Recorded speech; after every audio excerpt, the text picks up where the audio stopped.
How could a freeloader like you afford something like this? Danica mocked him loudly.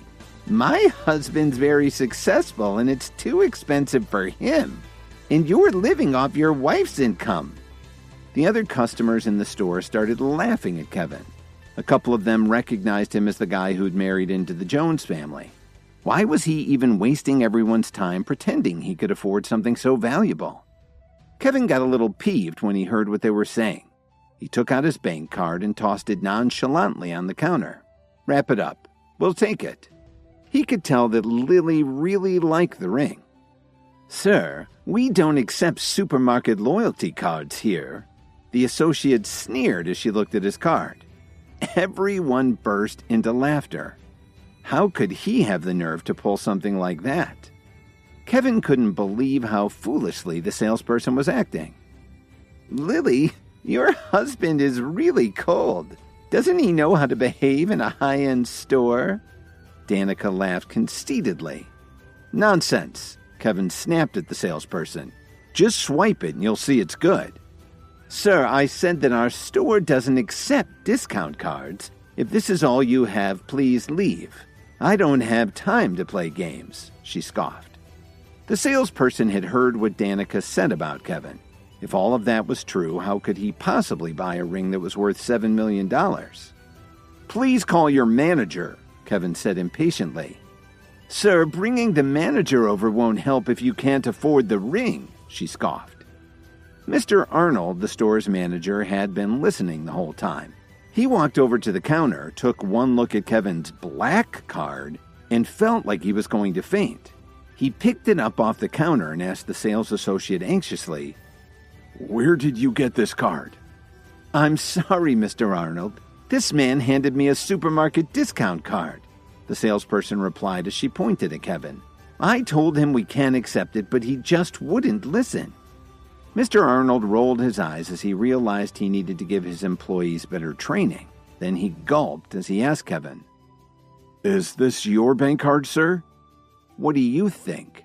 Kevin replied coldly. Kevin's directness made Mr. Arnold start to sweat. The customers who'd been laughing at Kevin quieted down when they realized that something was going on. Hurry up and swipe the card so you can wrap up the ring for my wife, Kevin ordered them. He was tired of wasting his time. Yes, sir, Mr. Arnold replied as he quickly handed the card to the salesperson. What are you waiting for? Didn't you hear what this gentleman said? But Mr. Arnold, the salesperson began to complain. There's no buts about it, Mr. Arnold interrupted her. Just swipe his card and wrap up their purchase. She took Kevin's card and swiped it into her card reader. A moment later, everyone heard the tone that told them that the transaction had gone through. They all looked at Kevin in disbelief. Danica was more surprised than any of them. She was so disappointed that she burst into tears. Clancy didn't even notice how upset his wife was. He glared at Kevin and wondered who the heck he could be. He knew that Lily's family was rich, but not rich enough to toss around this much money. Meanwhile, the store employees were still staring at the balance on the register. They'd never seen anything like it. Is it wrapped yet? Kevin urged her frostily. Yes, sir, it's ready, the salesperson replied as she handed him the bag. Her hands were actually shaking a little, she was so nervous. She just insulted an incredibly rich man and she had no idea who the heck he was. Here, Lily, if you decide that you don't like it, you can always throw it away, Kevin said flippantly. They were all shocked to hear him say that. Even Danica stopped crying for a moment. Who could be so rich that they'd talk about throwing out a $7 million ring? Every one of them was tempted to root through Kevin's trash. Hubby, you're so good to me, Lily exclaimed. She didn't care how many people were there and gave Kevin a big kiss. Just as Kevin was about to say something else to irritate Clancy, his phone suddenly rang. When he checked the caller ID, he saw that it was Phoebe Anderson. Phoebe got straight to the point. Kevin, are you free now? What's the matter? Kevin asked her tentatively. If you have time, come to the antique store on Belmont Avenue near Ravenswood as soon as you can. I think you know the place. I need your advice on something really important. Phoebe requested urgently. Got it, he replied without hesitating. Before Kevin could finish speaking, he got a strange, overwhelming feeling that whatever Phoebe wanted him to look at was going to be very critical for him. Kevin got a very serious look on his face and said to Lily, I have to go. Right after Kevin bought the Starry Sky ring for Lily, he got a call from Phoebe. She wanted him to meet her right away at an antique store on Belmont Avenue. It sounded very urgent. Kevin had an odd but very strong feeling that the Night King wanted him to go there. Phoebe asked you to help her? Lily didn't seem very pleased with the idea. She could easily understand the way Phoebe looked at Kevin. After all, he was very handsome, but that didn't mean she should let down her guard. She wants me to check out an antique, and I really think that it's important. Kevin had an unusually serious expression on his face. Then let's go there right away. Plus, that's a really good street for antiquing. Lily took Kevin's hand and they left the jewelry store in a hurry. Belmont Avenue was just north of the Loop in downtown Chicago. There were a lot of interesting antique shops all along the street, and Lily was hoping to have some time to look around. After Kevin and Lily parked, they walked quickly to the shop where Phoebe was waiting. As they passed the other shops, they could see a lot of interesting items in the windows. One of them even had a display that looked like a 1950s kitchen, including appliances. Lily thought it looked really chic with the pastel blue-green cabinets and salmon fridge. When they entered the shop on the corner to meet Phoebe, a large group of collectors was already there having a loud discussion. Kevin and Lily squeezed into the middle of the crowd and found Phoebe standing next to her father at the counter. Truman Anderson was negotiating with a middle-aged man in a three-piece suit. What's going on? Kevin glanced at the jewelry box on the counter and frowned a little. Kevin, you're finally here. Phoebe smiled when she saw him. Phoebe's reaction made both her father and Lily extremely unhappy. Have you discovered something unusual? Kevin asked with a smile. Here's what's going on. The owner of this shop has been a good friend of my father's for many years. He recently got this antique jewelry box, so he asked my father to come over and take a look. Phoebe smiled a little as she told Kevin the reason she'd invited him along. You know how my father is. He can't walk away from a good deal. However, my father can't tell whether this thing is real or fake, so I called you. Before Kevin could reply, the man standing next to Phoebe asked, Who's your friend? This is Kevin. Phoebe hesitated a little. He's a good friend of our family and we trust his opinion a lot. Then she turned to Kevin. This young man is Walter Beckett. Hello. Kevin immediately reached out to shake the man's hand. Since Phoebe called you, that means you must know something about appraisal. A look of disdain flashed in Walter's eyes. Kevin didn't answer his question, but instead turned his attention to the gold box on the counter. It had carvings of birds and flowers on all of its sides and on the lid. What are you doing here, Kevin? Truman Anderson was in an especially bad mood. Whenever Truman saw Kevin or even heard his name, he thought about that awkward moment when he'd walked into his home and seen his daughter and her friends tied up. He still held Kevin responsible for it. Phoebe called me over to take a look. Kevin reached out and touched the box, and he furrowed his brow as he studied the low-relief decorations. Walter, what do you think about this item? Truman ignored Kevin and spoke directly to the young man who was standing next to Phoebe. Truman, even though the piece is very beautiful, I just don't think it's worth the price. I think you should be very careful. Walter spoke very smoothly. He didn't try to persuade Truman to buy it, but he also didn't tell him not to buy it. But Truman trusted him anyway. What Kevin didn't know was that Walter Beckett was here with Phoebe mainly because of him. Ever since the last time Kevin saw her, Phoebe had spent her days languishing at home, not really interested in anything. It made Truman sad to see his daughter like that. As far as Truman was concerned, Kevin was a bad influence. His only redeeming quality was his ability to appraise antiques. So he asked Mr. Jordan, the store owner, to invite Walter to come to Chicago and then get in touch with his daughter. What's the seller asking? Kevin raised an eyebrow and looked up from the box. $2 million. Phoebe stared at Kevin as she answered his question. Yes, it's worth it. You should take it. Kevin nodded his head in approval. Kevin, are you serious? Although Truman didn't like Kevin anymore, he still trusted his opinion on antiques. Of course I'm serious, Kevin replied firmly. In fact, he had more to say, but he didn't want to talk about it in front of so many people. $2 million was a lot to spend, but Truman thought that he could double his money if Kevin was right. That's ridiculous, Walter sneered at Kevin. Do you really know anything about antiques?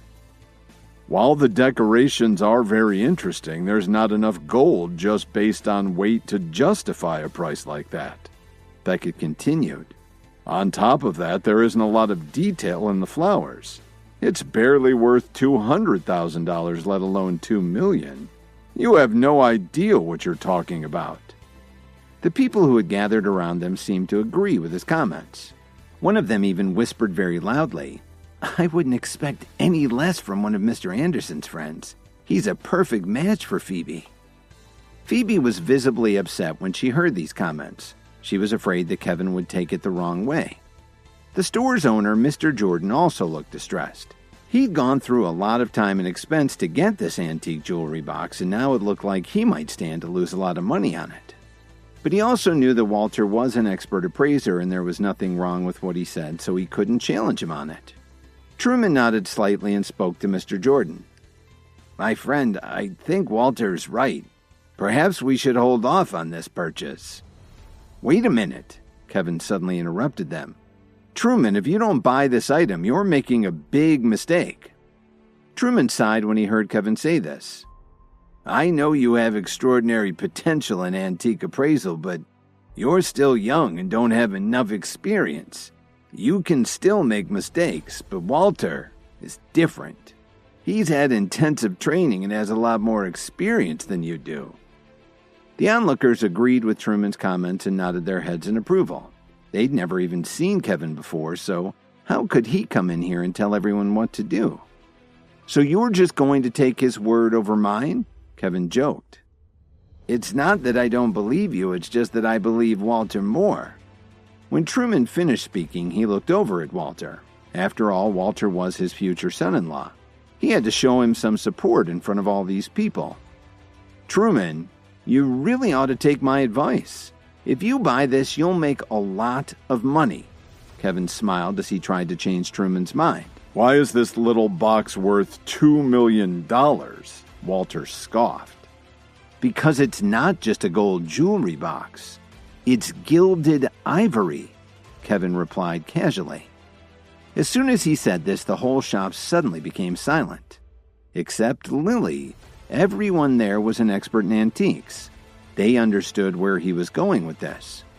Just take a look underneath. You can see a bit that wasn't covered in gold leaf. Of course, it doesn't make sense to cover valuable ivory with gold, but someone decided to do that. Kevin looked over at Walter and could see that he was a little uneasy. The onlookers still weren't completely convinced. After all, maybe Kevin was just trying to impress Phoebe by refuting Walter's opinion on the object. One of them even scolded Kevin. You really expect us to believe that? Leave the discussion to the real experts. Truman looked a little embarrassed as he stood there and listened to Kevin. He still didn't understand how the box could be worth so much more than Walter had said. While it had been illegal to trade in modern ivory objects since the early 70s, antiques were usually grandfathered in and completely legal. But that still didn't explain why the box had been covered in gold leaf. Honey, are you sure you're right? Lily asked in a worried whisper. Don't you believe me? Kevin answered softly. Then how can you explain this? Walter looked at Kevin like he was some kind of fool. Why the heck would someone take a valuable antique and change it so that its value would actually decrease? That's a very good question. A gold jewelry box would have some value, but it wouldn't be worth a small fortune, Kevin explained as he picked up the delicate object. But did any of you actually test the gold?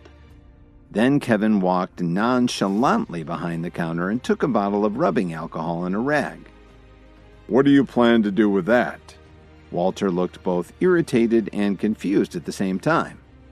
Just watch and you'll see what I'm talking about. Kevin couldn't help smirking a little. What happens when you wipe cheap gilding with rubbing alcohol?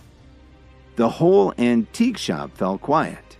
You could have heard a pin drop. Kevin put some alcohol on the cloth and wiped away the gold color from one of the corners, revealing a beautiful ivory box with incredible detail. The light coat of gold leaf had obscured a lot of the original artist's work. How do you explain this? Walter was still challenging Kevin, but he knew it wasn't going well for his own appraisal. It's very simple. Kevin turned to look at Mr. Jordan, who was standing there with his mouth hanging open. Then he asked, "Did you buy this from someone who'd imported it back in the 80s? "How did you know?" Mr. Jordan asked in shock. Kevin explained. In order to sneak this piece into the country, someone covered the ivory with a cheap coating of gold leaf. That wasn't really necessary for an antique, but they probably didn't know how old or valuable it actually was. While Kevin spoke, he took out a needle and heated it with a flame. Then he touched the underside of the box and continued to explain. It eventually ended up in the hands of a collector, but they had no idea that this is genuine ivory. You can see how there's a tiny scorch mark and you can actually smell the ivory a little. Whoever sold this to you knew that it was a 14th century French piece, but they never checked to see what it was really made of. They were all amazed at Kevin's explanation and began to see that his appraisal was probably correct. If you buy this box, Truman, you definitely won't lose any money on the deal. Kevin put the box back on the counter and everyone began to admire it in a new way. You really know your stuff. Mr. Jordan was very grateful to Kevin and gave him a thumbs up. If Kevin hadn't been here that day, he would have taken Walter's advice and lost the $500,000 that he'd originally spent on the item. All the antique experts in the room were astonished at Kevin's knowledge. They started to feel sorry for criticizing him just a few minutes before. Hang on, Truman. I'll make a quick video call and get my teacher Tristan Gabriel to help you sort this out. Walter pulled out his phone to make the call. Is this young man a student of Tristan Gabriel? They all began to wonder. They couldn't believe that one of Gabriel's students was there with Truman Anderson. He was one of the world's most foremost experts on antiques. Walter could hear what they were all whispering to each other, and it boosted his ego a little, especially since Kevin had just shown him up. Walter knew that Phoebe was still interested in Kevin. If his mentor put Kevin in his place, that would certainly make him look a lot better in her eyes. Soon the video call was connected and the face of a thin elderly man appeared on the screen. Walter, aren't you supposed to be in Chicago right now? Why are you calling me again? Gabriel's voice was a little harsh sounding. Sir, I just appraised an antique jewelry box, but someone here said that it's worth 10 times more than my estimate. Walter explained simply. What? Can you show it to me? Tristan was excited to see what his student was talking about. Nobody in the store could believe that Walter was able to get in touch with his renowned expert so quickly. It was very impressive. They'd all heard of Tristan Gabriel, but it was rare to see him in person, even on a video call. While everyone kept whispering to each other, Walter pointed his phone camera at the box on the counter. After a moment, everyone heard Gabriel's voice booming out of the phone's speaker. Haven't you learned anything from me? Don't you know what this is? No one had expected him to be so grumpy. But what they really wanted to know was what this expert's appraisal was. Who was right, Walter or Kevin? Please subscribe to the Pocket FM YouTube channel and press the bell icon for instant notification. Check out our channel for more such exciting shows.